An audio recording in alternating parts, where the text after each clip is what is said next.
Hello, everyone. I hope you hear us well. It's 2025, but every meeting begins with, can you hear me? So I would like to welcome you all to our webinar, which is called Breaking Down Core Banking Challenges and Proven Solutions. My name is Juraj. I work as a solution architect at Vacuumlabs. I focus mostly on neobanks, as you might have already heard from the invitation. And I invite my colleague, Marian, just let you introduce yourself. Hello, I'm Marian, Juraj's colleague. I was just sitting here a few meters that way from him. This background is real. I am also a solution architect, historically focusing on neobanks, but today I went to incumbent banks, more traditional ones, and I'm trying to figure out how to innovate there. So I'm bringing a bit of a different perspective than you right here. You wouldn't imagine how difficult it was to find two meeting rooms where you wouldn't have the halo on your head from the lightning, right? Okay, so something about us, about Vacuumlabs, very shortly. Who are we? That is a mouthful, but in short, Vacuumlabs is a software engineering company which focuses on fintech. We also provide UI, UX design, AI, and data science solutions. By this, we also drive innovation with our clients and thus broader the tech landscape. I think this is about enough about our company. Yeah, maybe I can add that the focus is or has been historically on the engineering part, but we are also growing all the other capabilities, or as we call them now, labs. So also including the product management. Yeah. Thank you. Okay, so now let's get to the point. So we, as you probably have heard in the invitation, we do usually just bump into each other in the hallway, and we are focusing on different spectrums of banking. Marian is mostly focused on the incumbent banking. Myself, I'm more from the neobank spectrum. I have specifically experience mostly with thought machine solutions regarding neobanks, so my views will be heavily inspired by how exactly is this problem solved with thought machine.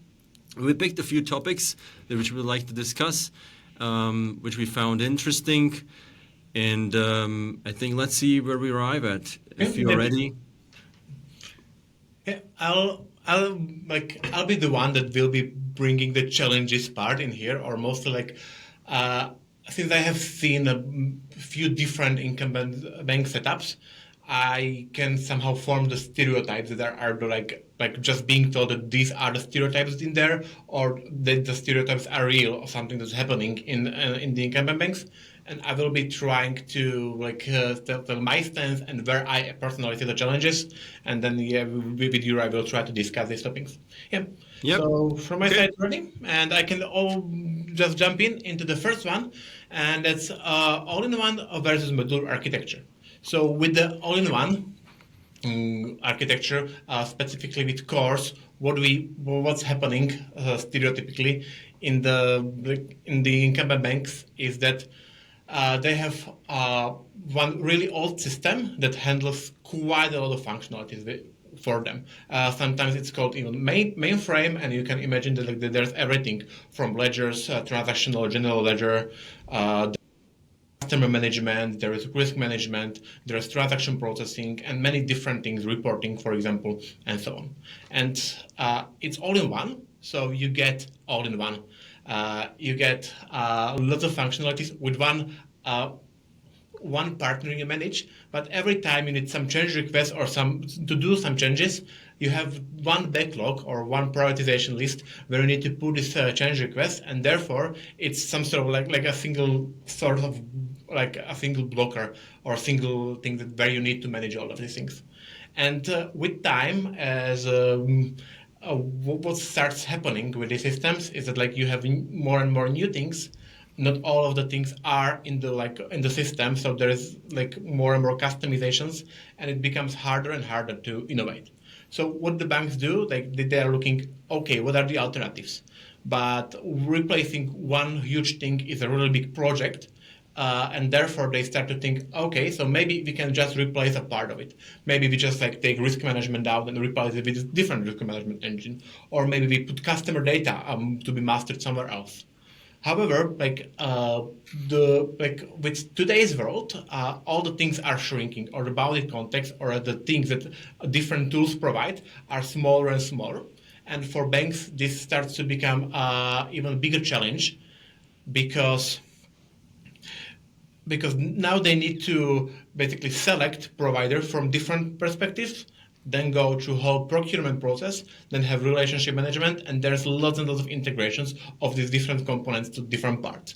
So this is where I see like where the challenge is. Like the banks understand they need to move from all like one big dependency, but they see it's challenging in the world where like the boundary contexts are too small.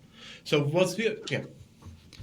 I would have a question before we jump to my view. So, based on what you said, it feels like the components within the all-in-one system are quite coupled. And then you said like you still see that the banks are trying to take some parts out of it and integrate, for instance, different risk management. Isn't it like heart surgery for the bank, for the system, or how does it look like? I maybe wouldn't like call it heart surgery, but I would call it obnoxious because what you need to do, like for example, with the risk management, the first thing is that probably you cannot just turn off the risk management in the mainframe system. Sometimes you just like turn it down to like not flag anything, but then still you need to somehow like integrate or like do the risk management in parallel. And yeah, first you can intercept maybe message and do risk management before you send the message to the core, but then you are like prolonging the time while you do the transaction processing.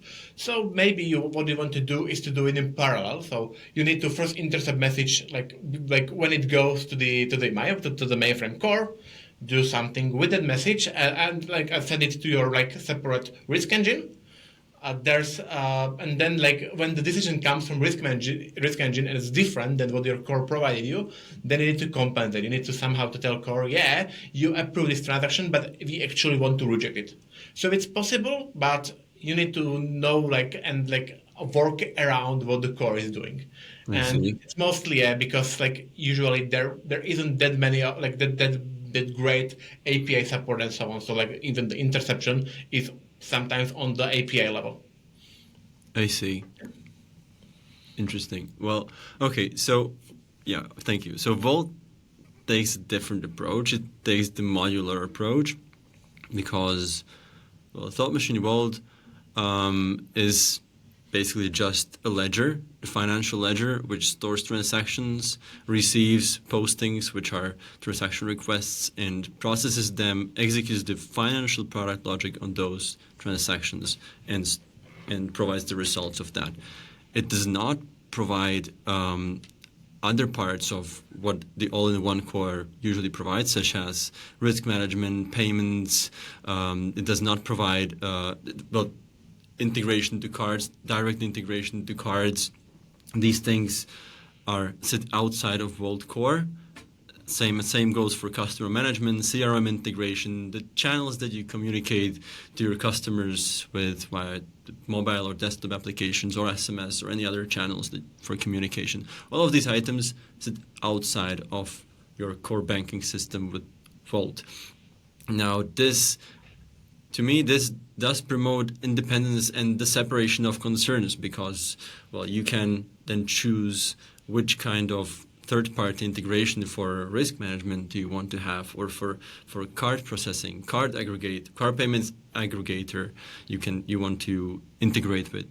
You can choose the best one in the specific spectrum, and you're not limited to what exactly does your all-in-one solution provide. And hopefully you wouldn't face the problems with, well, Marian didn't call it a heart surgery, but it certainly did sound like it to me anyway.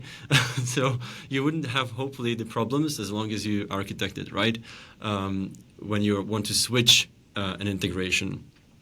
But For instance, you might imagine like you don't usually switch third party, but yes, you do. For neobanks, when you're launching, you don't even know what do you want, right? So I had an instance where we switched different KYC providers before getting to prod 2 times. So we had 3 different KYC providers, and that was possible, and it was not really that costly, still retaining the same financial ledger. are the chances the choice is too overwhelming? Isn't it something where you're like, so the like if you, even if you like type to Google like KYC provider, you have tens of different providers. Like how do you select and if you do this with everything, like do you have a process? Like yeah, you do have a process, but you know at least the experience from incumbent bank is that like if you are doing a choice, it's basically at least a quarter of a year project So to maybe the something like this. question is if it's a good or bad thing to have an option, right? So you do have an option to choose from. Well, you can still choose the first one that you get to, and that's what you get when you don't have an option at all.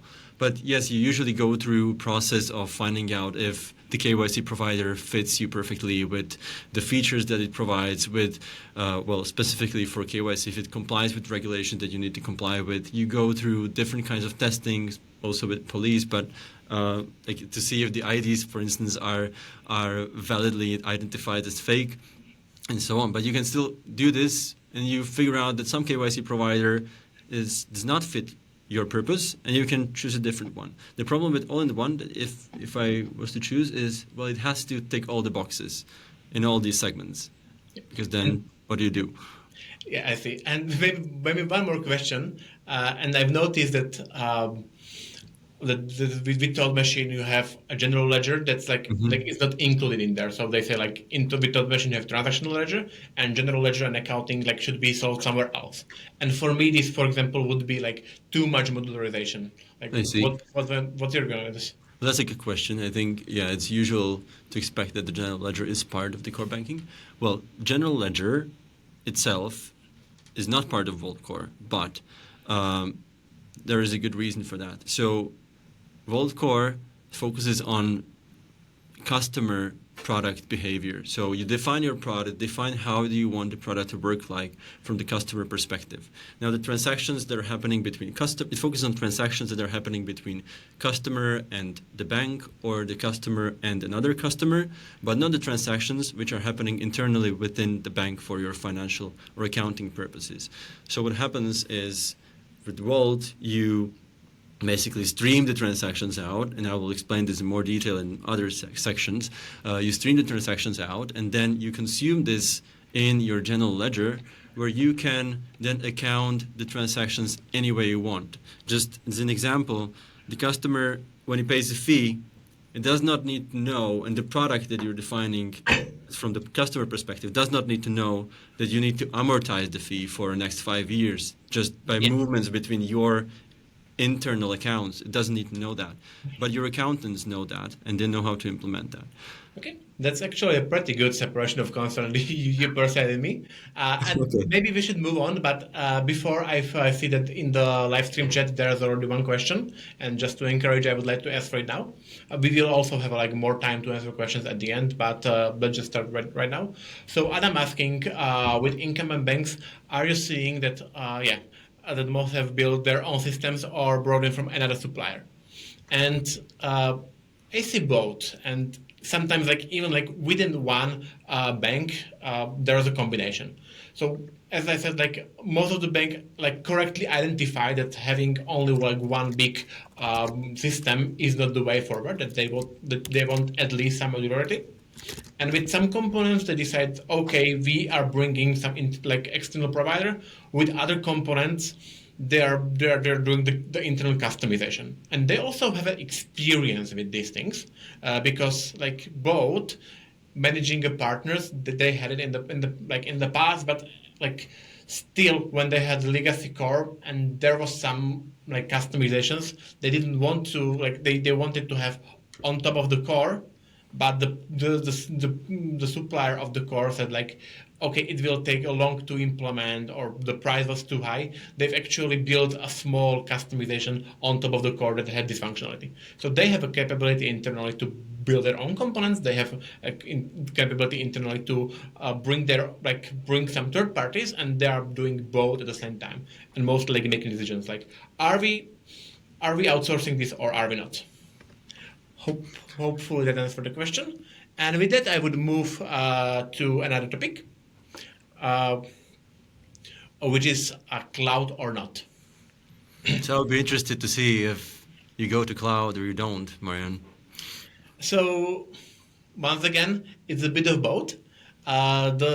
The stereotype within the incumbent banks is that like yeah they do have their own beloved on-prem solutions, and there are some I would say like quite commonly said reasons like why they are moving on, but it's not what I see. For example, the first reason is scalability.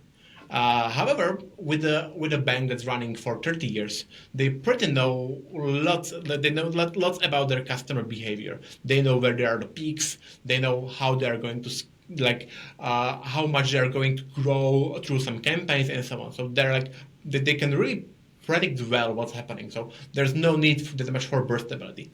When it comes to scalability itself, there might be two big problems. One problem is that the systems or application they have, they're actually able to run only on like one machine that they cannot like run in parallel. There might be a problem, and but that's not an infrastructure problem. That's actually architecture problem. And the second thing, historically, there was historically there was also a problem with that like when you bought some computers or memories and so on it weren't so modular, so like even like when you went through certain threshold you need to upgrade quite a lot, but I think like if, like this even today even this is quite affordable. So yeah, sometimes scalability can be issue on the infrastructure but not always. The another thing like that's spelled quite a lot when talking about cloud is cost. And once again, like the banks, they're experimenting with cloud, and when they're moving some of the solutions to the cloud, they end up quite often with a with a hosting price that's being higher than has been there originally. That's including the cost for all the personnel and cost like amortized cost for buying a new hardware and so on. So all of these things, still the cloud is a bit more expensive. However, it still comes with some like extra benefits, like for example, like high availability or multi-zonal availability, which were not always like in the old problem on-prem solutions. But when I see the real problem and the real reasons why banks are moving or like experimenting with cloud, that's sort of like a rigidity and possibility to enable developers, because you might have lots of developers working on lots of new like innovations or new ideas, but when you have a team, like one infrastructure team that like needs to support every operation that developers do, it's a pretty it's a pretty big bottleneck.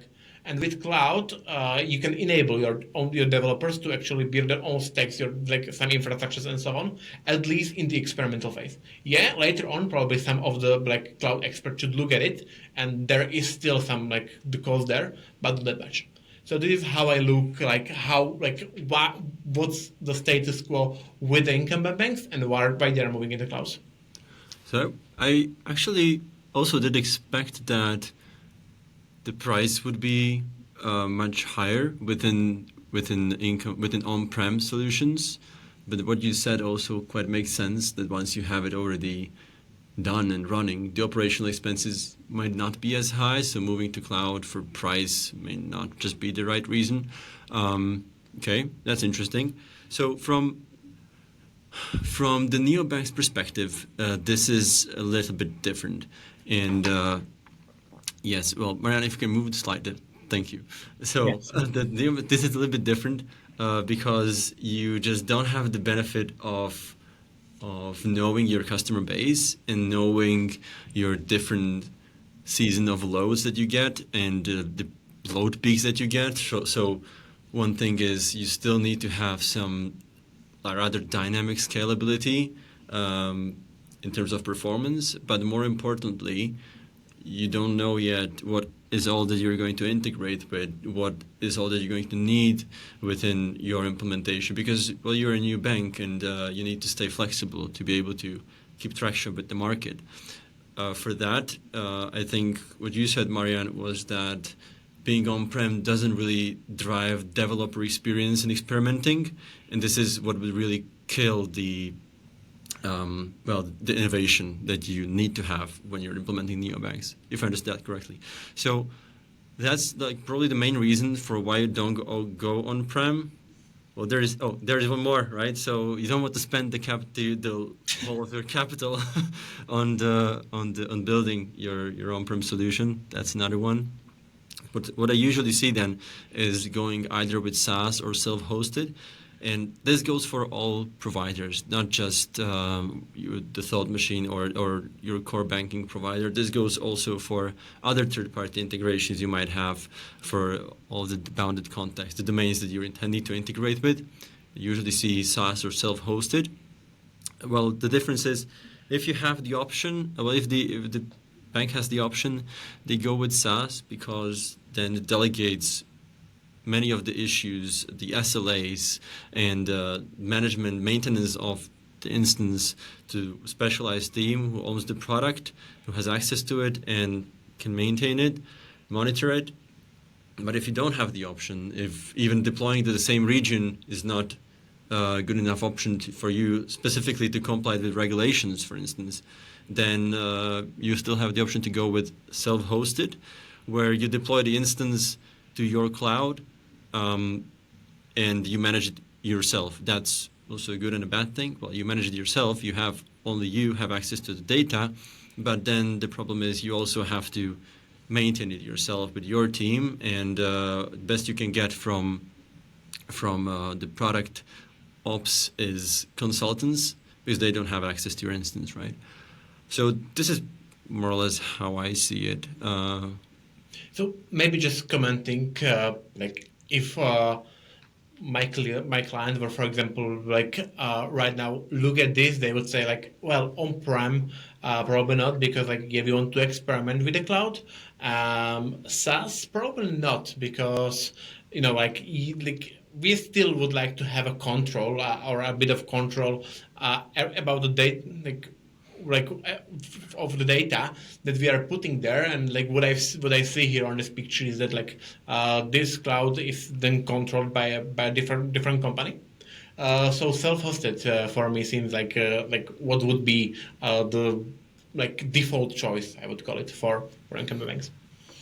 Yeah, I think that makes sense. Makes sense if But as long as maybe you're yeah, tied with regulations.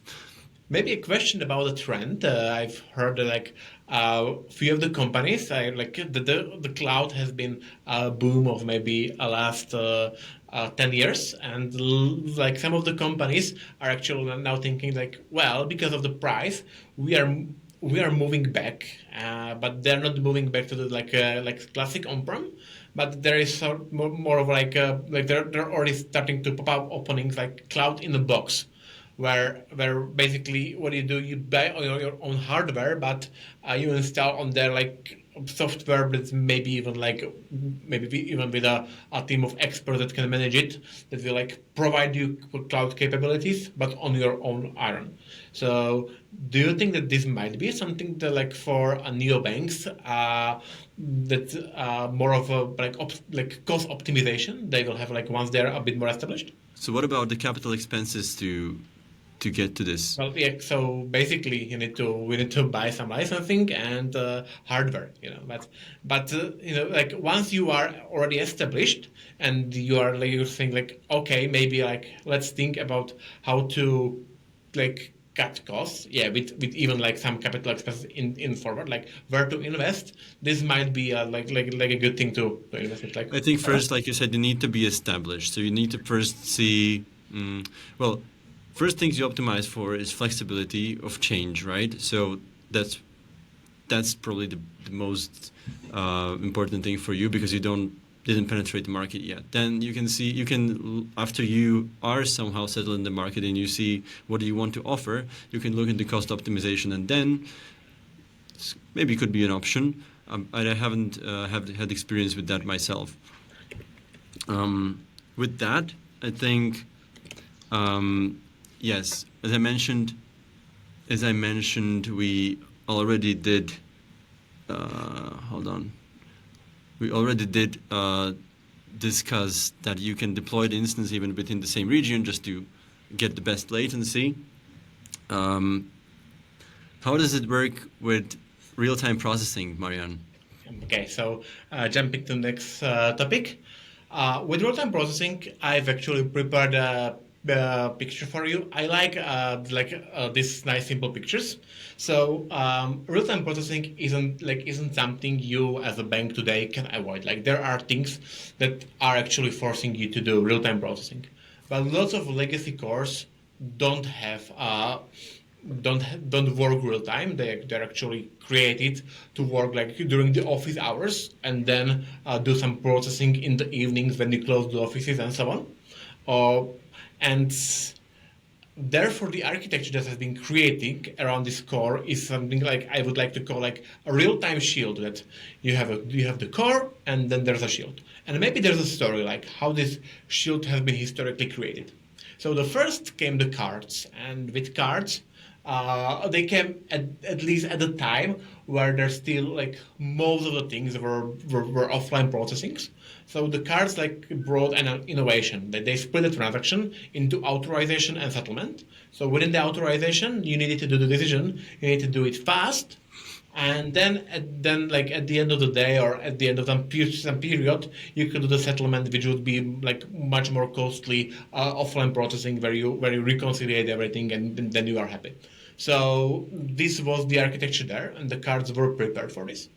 However, still, like when you need to do some things like during the night or and so on, basically when the core went off, there was some like different component card processor that has been thinking the balance state and like saying to core, okay, so maybe during the night I will allow up to this limit of spending on this card, so I will authorize it. So basically, this card processor takes some sort of like legacy over disposable balance. So sorry, some agency over disposable balance.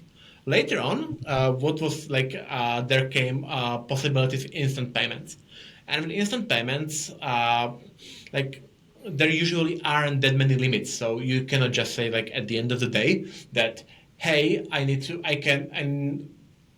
to just to have like ability to authorize transaction to this amount because you want to be able to automate like all of the transactions. And also you are sharing the disposable balance with the card processor now. So basically you need to also take out the disposable balance and do it that way. And then the customer like comes to the app or wants to see something, and therefore even like the transaction history is something you now need to take out of the core and have it externalized somewhere. And with all of the online channels, like for example mobile banks, internet banking, and so on, what's happening in there is that while they need to provide a functionality and even like some edits of the data or like preparing some transactions for the future, even while the customer is while the core is online. So what's happening is that like you are building some sort of like cache like before the core, where the online channels can send their requests and they're waiting while until the core goes online. And on the other hand, when there are some changes in the core, they cache them. So online channels first try the core, but when the core is offline, they go to these caches. So these and all of these processes, they know that like we need to work with core, but sometimes it doesn't respond. So we need to like deal with it. And like this has many disadvantages, and like it's a really complicated architecture. But one thing that it works perfectly for is end of day, because at the end of this day, like when your core goes offline, you basically can create a perfectly consistent snapshot of all of the data, financial that you have in your system, and you can create and use this for reporting. So this is a huge like advantage of this thing. And I know that like in the new systems, like there is more of real time processing. So I'll let you like explain it. And my question you can prepare for would be like, how do you handle end of day? So. No easy questions, right?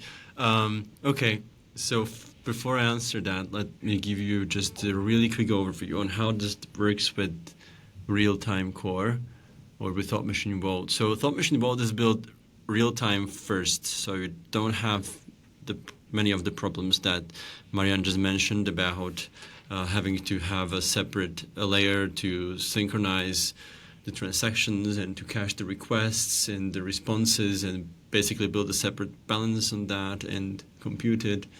You don't need to do any of that, right? So integration with cards and real-time payment gateways is then made much simpler because all you do is you integrate the payment gateway with the Kafka API that Thought Machine provides for in and out, for transactions coming in via postings API, and then the results streaming out balances via core streaming API. Again, Kafka API. So this, by sending the transactions, Thought Machine executes the product behavior with smart contracts and stores the results, and then just provides the results back as events with timestamps. Now, that's the important part, is that, well, it provides them in event-based API, which then allows us to answer your question. How do you do the end of day, right? Because Thought Machine Vault runs all the time. It runs even during night, even during your interest accrual jobs. You can still pay by card, even at 1 a.m., and it will still be processed basically within the same SLA, and even though your interest accrual job, an end of day job, might be running. The point is, the end of day snapshot is done based on the, let's say, the temporal ledger, or based on the timestamps that you provide on the account balances. If you want to do yourself an end of day snapshot for any additional account reporting, you can consume what the Kafka provides you with. It provides you with the balances, with the insertion timestamps. You bucket that to the specific days until midnight, let's say, and then you build your end of day snapshot out of that. The end of day processing for interest accrual in Thought Machine works similarly. Let's say it does allow having snapshots basically on specific timestamp. So you ask Thought Machine what exactly was the balance at midnight per each account, and you accrue interest based on that, for instance. Does that answer your question, Marian?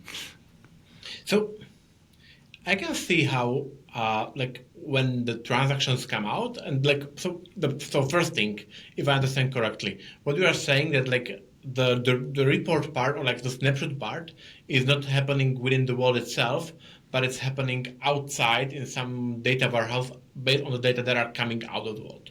Correct? Yeah, so Vault provides you with what happened, the events that happened, and you can do with them as you please, right? Okay. So if you want to build additional reports, you can use the events to build that.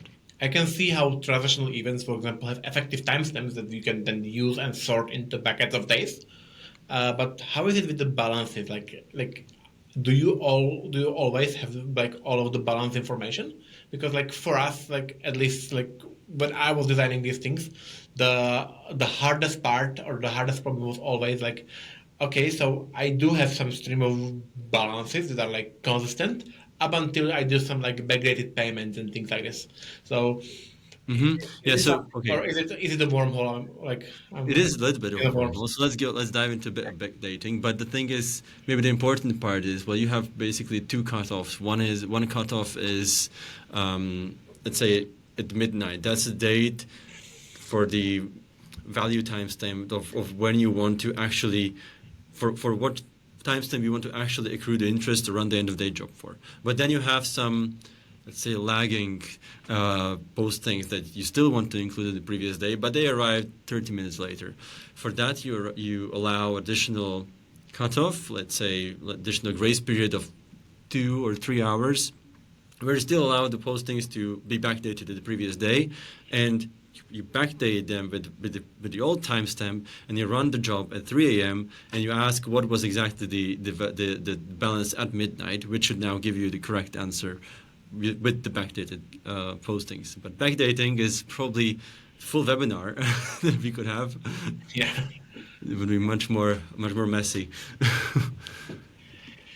I see. Okay. Thank you for the answer. And maybe I move on to the last topic that we have not last we have prepared, but we'll cover. And there's a product design and evolution.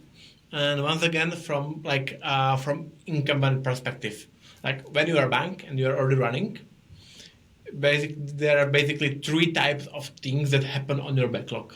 First one is fixing the issues you already have in production and you have to fix them, and those get quite a lot of priority.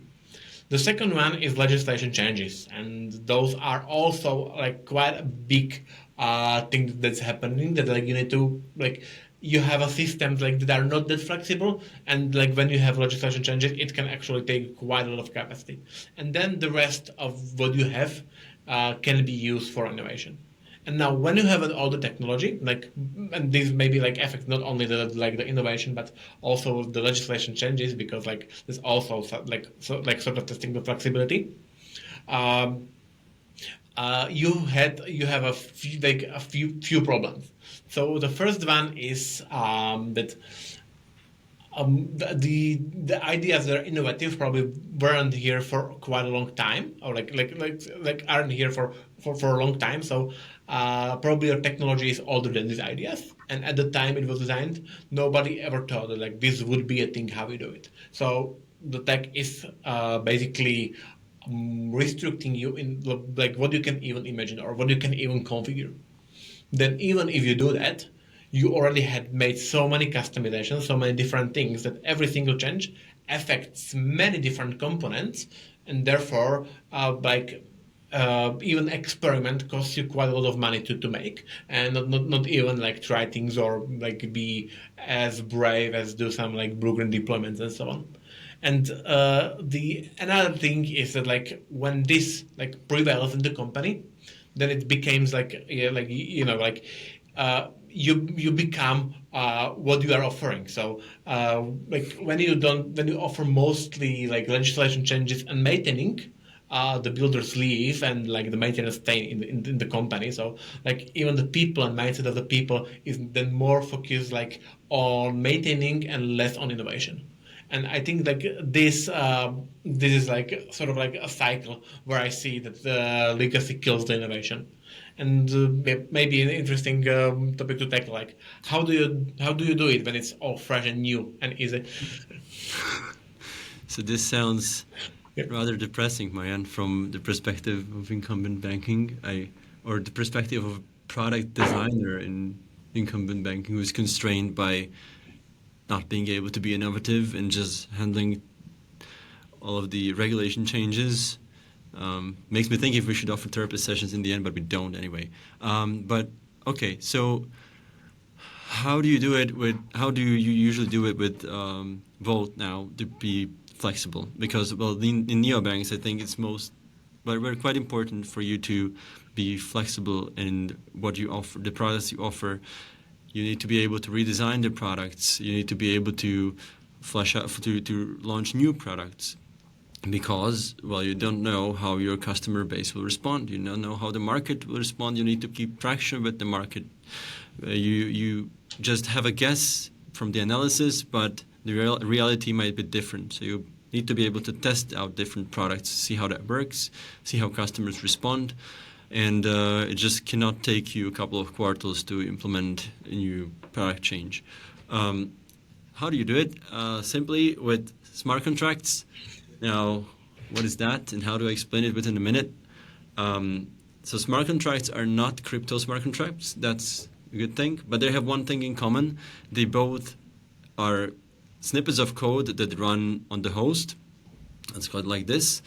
So with smart contracts, you basically configure the product behavior, the financial product behavior on Vault by writing snippets of Python code for specific lifecycle events within Vault. Like you define what should happen if a posting, well, the transaction arrives, what should happen after it is processed and accepted, and you also write different lifecycle events, such as whenever there is, for instance, interest accrual or any other event-triggered lifecycle event. I won't dive into too much detail, but for instance, you can imagine that if you want to implement an overdraft product, you would first let the balance slide down to negative balance, but then after it slides down to negative balance, you would still need to compensate it in the posting code after it is processed. You can write the code to compensate it by triggering another posting, which will be moved from your overdraft balance to compensate your default balance, and now your customer is in the overdraft, is subject to interest accrual, and is paying interest on the account. But this you can be as flexible if you want. Your product designers can, spread innovation and their dreams on what they want to do with the smart contracts. What else is there to say? Well, the smart contracts are defined per account, so you can have different accounts and different versions of smart contracts. They can have different product behavior, so you can upgrade them when you want per customer, non-breakingly. You can test out different product behaviors on the different accounts on the customer segment. So I was saying, if I have a very special business customer that like they want their special rules and they're like quite like a prominent or a big customer, I can write them a like own smart contract and don't need to like put if statements in code bases everywhere around the system. Yeah, I think you can. It depends on how you architect, but it's very well possible. Yeah, you can just let them use their kind of smart contract, and then that's it. Obviously, the smart contracts are Python code which are configurable, right? So things like configuring an interest rate or any parameters, the clients, the accounts are still on the same smart contracts, but let's say different parameterized smart contracts, right? So if you want to write a different one, if you want different business logic to be there, that's the thing. Okay, maybe I'll take you through like the problems I've originally stated. So the first one is that like the system isn't flexible enough. Do you think that like smart contract covers this? Because like you've mentioned, like yeah, you are writing the code, but are there enough hooks? Like can you hook into every important life cycle of an account, or do you think there might be something in the future where the smart contract wouldn't help me? I think, well, again, depends on how you architect it, right? But you can hook onto every life cycle event that you want, because then you can also have a schedule that you define within Thought Machine, and you can hook on the schedule. So you can basically use Thought Machine Scheduler for any kind of schedules that you have, even within your system, and rely on that schedule system, on the Thought Machine schedule, and you can hook on that. So it is possible. Depends on how you want it, right? And maybe like what the second problem I've mentioned, and then the code becomes like too bloated over time. Like when you add like too many special cases, too many exceptions, too many different features, basically your code base becomes like too complicated. Can this happen to smart contract? Yes. Like, do you have experience? Yeah. Yes, it can. I mean, at every code base, it can. It's not like silver bullet. Like, okay, I will now have smart contracts. Now my code will be 5 lines, and I can define the product behavior. The thing is, it does reflect the product complexity that you have, right? So if you have a very complex product with many edge cases that you need to handle, well, these edge cases need to be handled in the code. So if you want to make that code simpler, you will first probably need to look into the product requirements, redefine the product such that it is actually simpler to understand. That should be then reflected back into the code. Hope that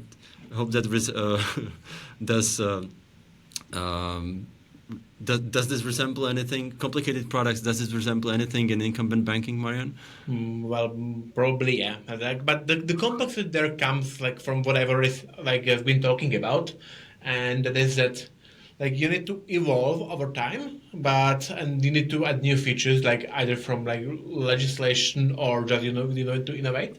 But the technology blocks you, so you need to use the like few of the open possibilities you have within the system, few of the cracks, and you need to fill them with the features. So basically, like I imagine it that like that you have this sort of like old form where the product should have been, and then you have like the actual new product like leaking from it through all the cracks and like things that were not originally meant to build these features and so on. And that's something that like is happening, but I don't like it that much. Yeah, I mean, like in every code, you can make good and bad decisions on how you architect it. You can definitely arrive at code that doesn't make sense or that is too bloated. But for that, you just need to understand how to do it, right? So, okay, I think with that, I don't know if we have the time for another Mm, bonus topic. I think probably Probably not. I would maybe not. like to more go into the questions and answer some of them. But just so you know, and maybe to answer Marco, yes, you will be getting this presentation, so you will see that we had even like prepared bonus topic and documentation support, and basically it says that hey, yeah, like the new tools have a good documentation legacy, weren't that always that good, but I had there a provocation that like, okay, so what's today modern stack? Like how it will look and how it will like extend through the time, like in 30 years, what would the documentation and things around look like? And we didn't have like a really answer to this question, so we only had like a few opinions or ideas. So yeah, missing of that, but moving up to the questions. So yeah, let me switch and let's see, pick up. I see that there's one more question from Adam. Yeah. It's about the mindset where said like we own the hardware, we want to run everything ourselves scenario. So like what technologies I'm seeing there being used, and um, so to be honest, I didn't usually when I'm coming into the banks, I'm the one that like understands like what's in the on-prem, but I'm interacting mostly with the cloud or how moving there.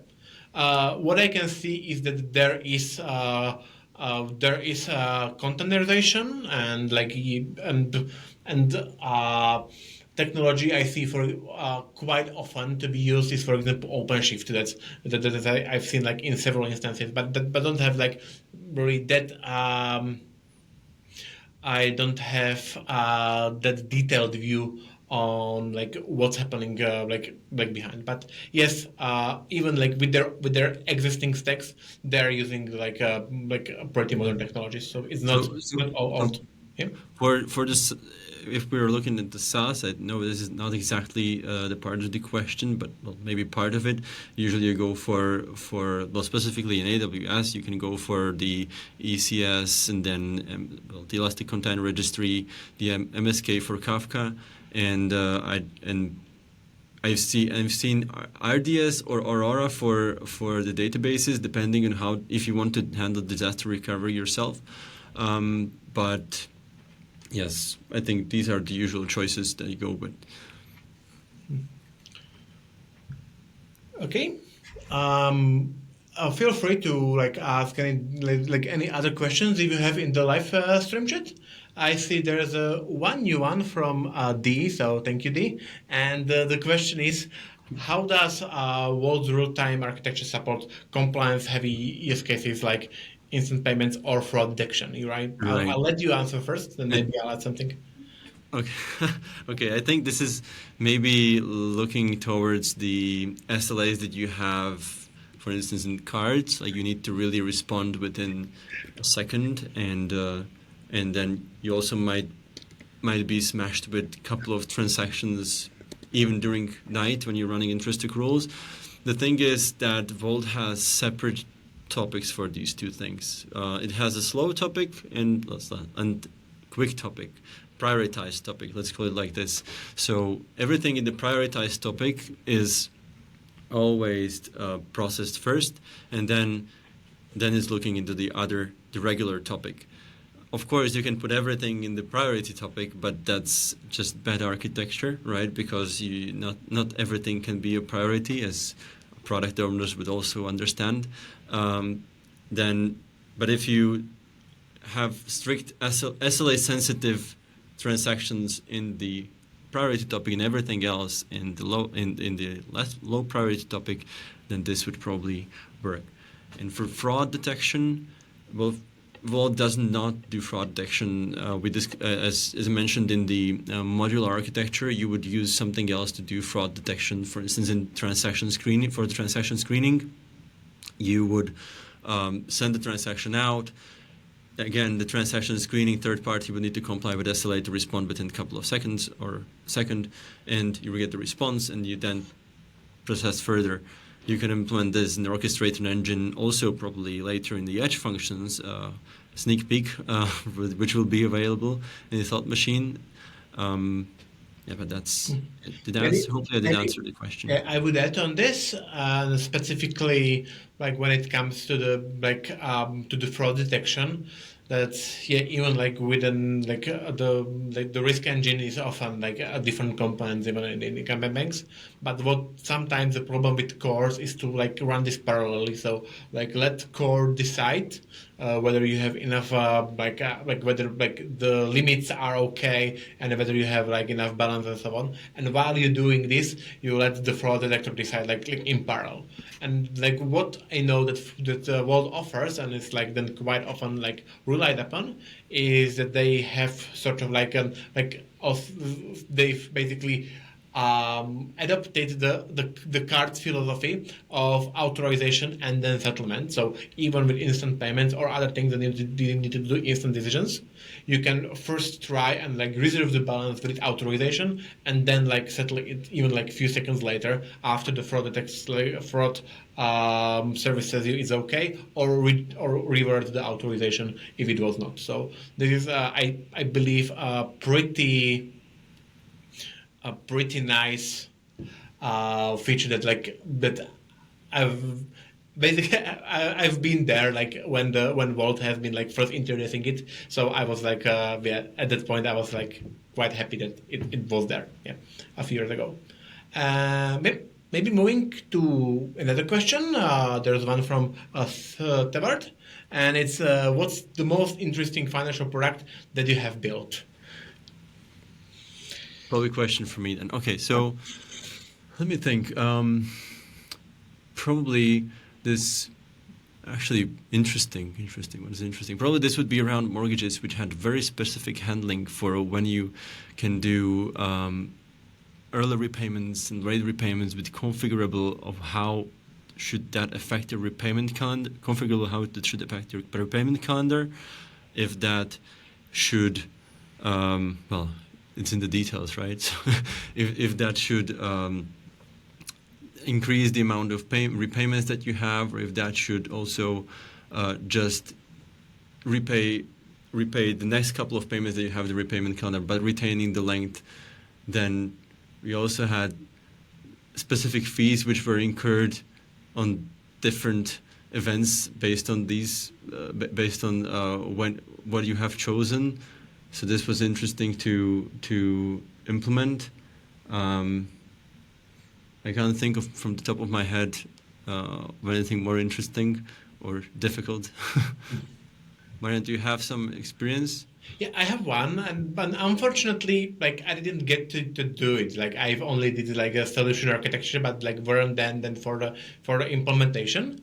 But I really liked the product itself because it was sort of like for card transactions, and it was quite real time like decision making on like card transactions, like to which category they own. So basically you could have created like a spending buckets for different categories of things, and then when you were spending on something you shouldn't have been spending because of the buckets, the transaction got rejected. And this was like challenging from like multiple perspectives because, like as I said, card authorizations are designed to be pretty fast. So we need to like really like first do the categorization of transaction and try to get best guess like where it goes, and based on that like accept it or reject it. There has been also some sort of like problems with the card processor because they were like saying like, hey, you shouldn't be rejecting that much transactions, like if customer has some balances. So maybe at least for some buckets we need to have some like more allowances and notification warning and so on. And then there was recategorization that even after the transaction has been categorized somewhere, the user had a possibility to like recategorize it or reorder it. So we need to like update the disposable balances like online. And I've been doing sort of like a solution architecture for this, for like how would it work with Thought Machine, how would it work with like some like sort of custom solution. But unfortunately, yeah, didn't get to build it yet then. But spent quite some time on it, so it stayed with my heart. I see there is a question for you, Marianne. Yeah. One from Joe.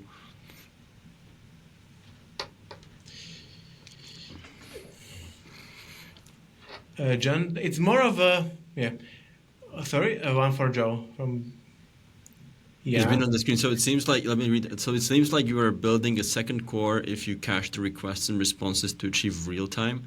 What does the real core even do then?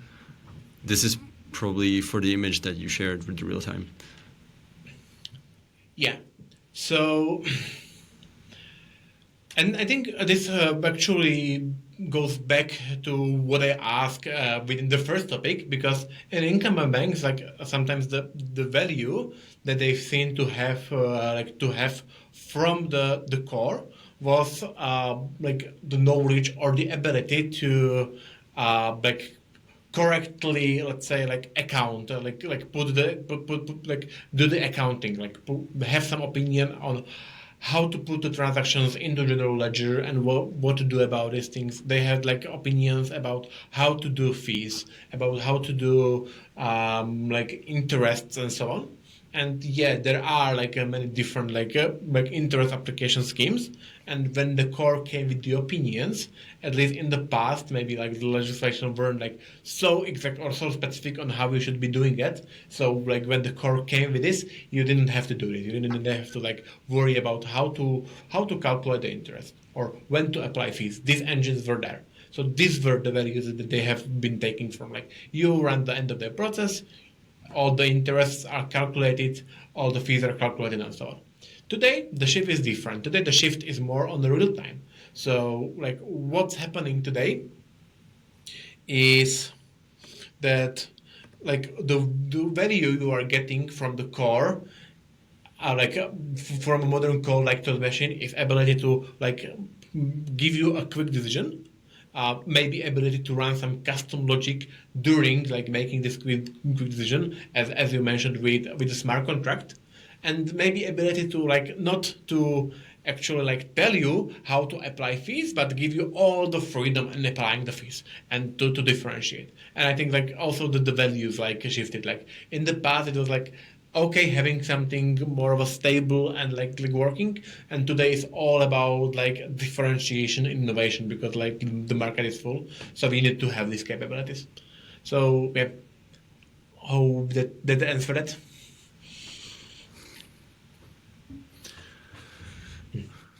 I'm not sure Okay. whether we have we have maybe time for one more.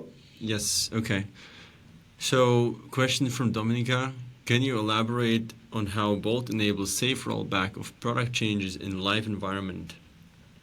Right. So, as we mentioned, I discussed on the smart contract slide, different accounts are associated with different smart contracts. You can change the smart contract versions as you want, as long as a compatible change, right? So similar to as you would do rollbacks or fast forward or fix forward upgrades on your services, you still need to account for the same problems or, let's say, items in smart contracts, right? So as long as the changes in the ledger on the addresses that the smart contract manages and the parameters of the smart contract are consistent and are compatible with the change, you can roll it back. Or you can fix it forward with a new version. If they're not, you also need to make amends. You need to make additional postings in the event hook to allow for this change to happen. But yes, you can do it. It's possible to do it. Cool. I think that's the time because we have only 1 more minute. So just like on this slide, that you will also get there are QR to our LinkedIn, there are email addresses. So if there are like some more questions that you have or you'd like to discuss, or maybe even like when you come around in Bratislava, go and grab a beer. Please feel free to reach out. And yeah, thank you very much for coming here, and thank you, Uri, for also like being here with me and discussing all of these topics. Thank you all. Goodbye.